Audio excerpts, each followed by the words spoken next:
released fatal proof Meg was a sugar baby of rich old man Fitzpatrick to pay $245 million debt.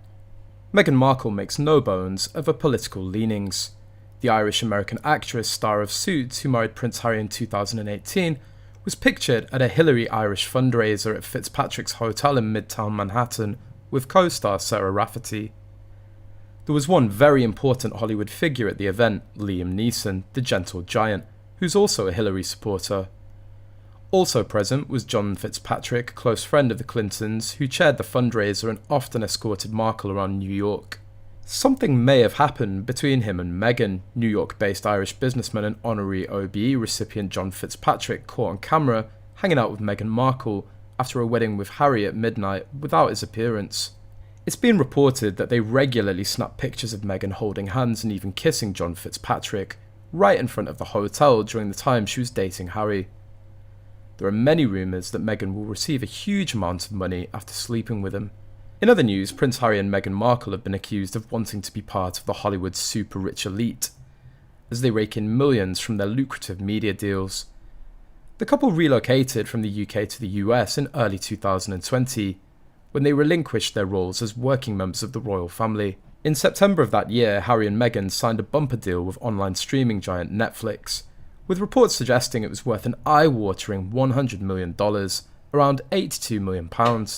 In 2021, the Duke and Duchess of Sussex reportedly made a whopping $25 million when signing an exclusive deal with Spotify for their Archwell audio podcast series. That same year, Harry announced a lucrative multi-book deal with Penguin Random House. Earlier this week, the Prince set a record with his tell-all memoir Spare after the English language version sold more than 1.4 million copies on the first day of publication. Niall Gardner, a Washington-based foreign policy expert, believes Harry and Meghan are trying to build a dynasty in the US, generating as much wealth as possible and making full use of their royal titles. He told Express.co.uk their strategy is twofold. For as long as possible, they want to maximise their royal titles and generate as much wealth as they possibly can. They don't just want to be wealthy, they want to be super wealthy and part of the Hollywood super-rich elite. The second part of their strategy is they want to build some type of dynasty in America, and Meghan sees herself as some kind of future political leader. Building up a great deal of wealth, potentially worth hundreds of millions of dollars, is important for that goal. Meghan and Harry see themselves as part of the US ruling elite, and they want to be a key part of it. Building up a big fortune is a huge part of this, hence the Netflix documentary series, the Spotify podcast, and the book deal. However, in a bitter blow to Harry and Meghan, Mr. Gardner believes the US is now turning on the couple, with the American public now seeing them as endlessly whining Hollywood-style celebrities.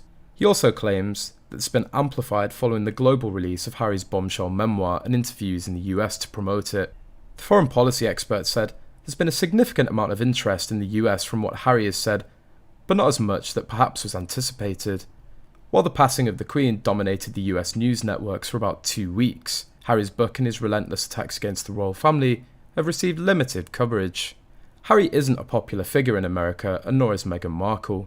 The Queen was massively popular in the US, so Harry is increasingly seen as a negative and whining character. The American public is starting to turn against them. Mr. Gardner continued, "They're